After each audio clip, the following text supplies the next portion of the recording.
Very few enlistees walk down the demanding path of a battlefield airman.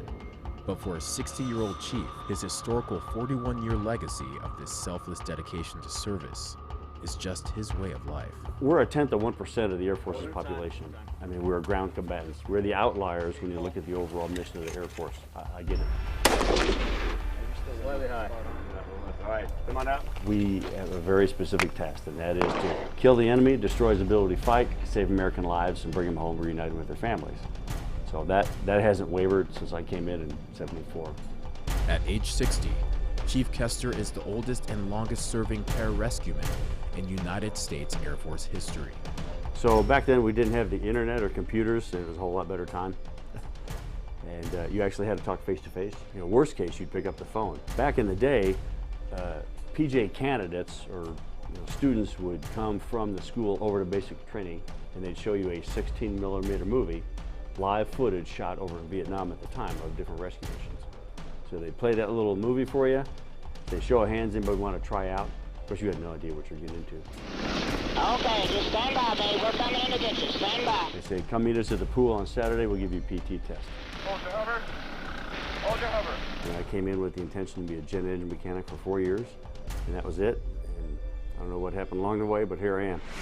Chief Kester still spends a lot of his time serving by teaching his vast accumulation of knowledge and skills to service members who are preparing to deploy. This is about the most exposed you can possibly be. So this is very much a high-stress scenario. We're going to find out what decision they're going to make, whether it's worth exposing themselves, jeopardizes the team, get forward and treat this guy, or if they can leave him and come back and get him later on. See how they play it. Tighten that thing up as much as you can. Just crank on it. Hey, damn it, he's moving! So you really got to watch yourself, your backside, and your wingman, as corny as I know that may sound to some. I don't know that you're ready to go.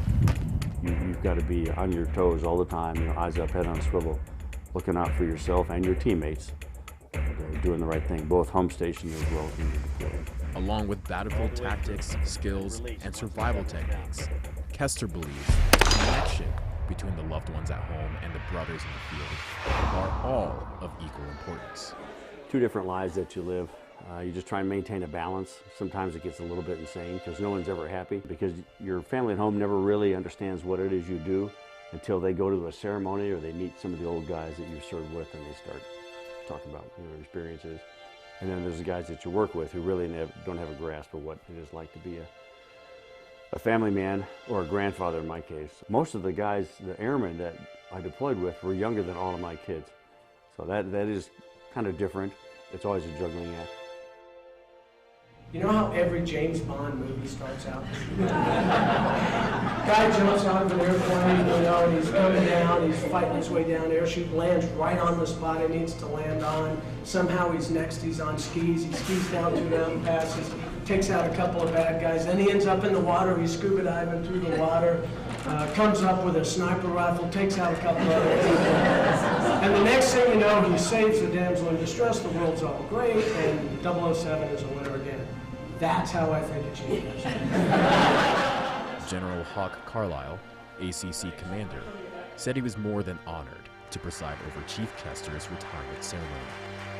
You know, I thought about doing that like Letterman used to do, that top 10 reasons you know it's time to retire from active duty. Except I lost the list. I couldn't remember what was on it. You know, the purpose of this life, rather our lifestyle, our career, is not to arrive at the end, that being retirement, in a well-wrapped, polished, spiffy-looking package, but rather to slide into home plate, bruised, bloody, and broken, dragging parts behind you, screaming out, "Man, what a hell of a ride." Well, that's where we're at, and it has been one great ride, and I have absolutely no regrets about that whatsoever. We are still here for that very same reason, and Battlefield Airmen do it best. No question about it. From Nellis Air Force Base, Nevada, I'm Airman First Class Mychal Fox.